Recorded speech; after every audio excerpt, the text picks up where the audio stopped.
Hey besties, welcome back to the film Frontline, your ultimate HQ for all things cinematic and pop culture.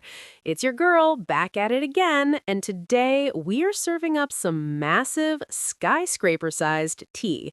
We are talking about Apple TV Plus's Monarch Legacy of Monsters Season 2. Grab your matcha lattes because the MonsterVerse is back, and it is bringing a whole new era of absolute chaos. Let's get into it. So, season 2 picks up literally right where we left off.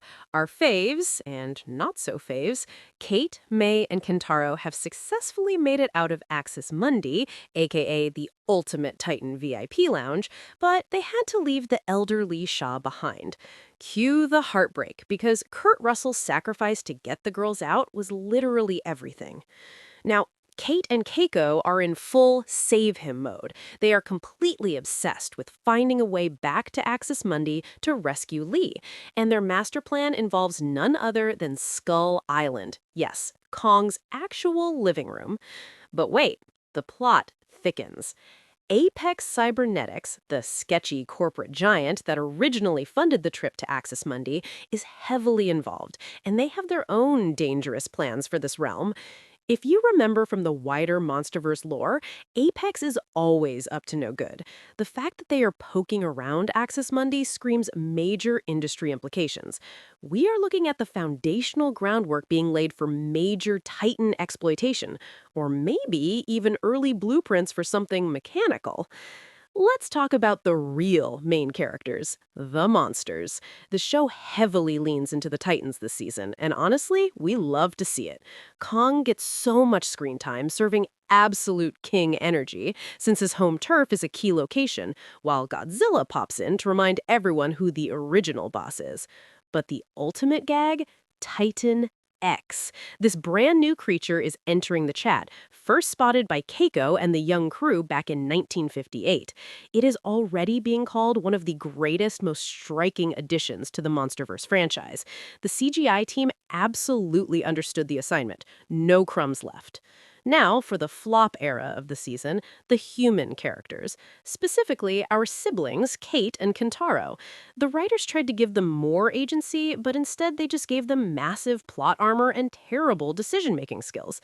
They are acting entirely out of pocket, running toward rampaging monsters and risking everyone around them for their own selfish goals. It makes them so hard to root for. Meanwhile, icons like May and the legendary Bill Randa are totally sidelined, which is a tragedy. But thank the cinematic gods for Keiko. She remains the absolute blueprint. She is smart, pragmatic, and holding this multi-generational storyline together on her back.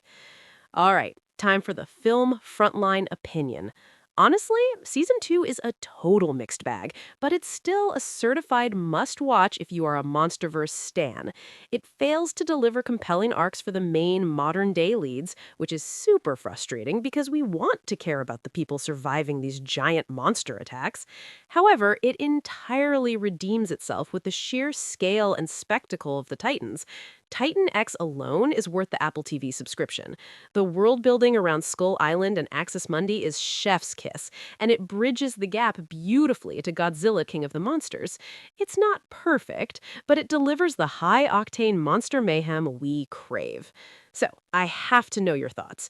Do you think Apex Cybernetics is secretly building a new mechanical nightmare using resources from Axis Mundi, or are they after something else entirely? Drop your wildest fan theories in the comments down below. And if you loved this breakdown, you already know what to do. Hit that subscribe button, turn on notifications, and keep it locked right here on the film Frontline. Stay fierce, keep watching, and I'll catch you in the next one. Bye!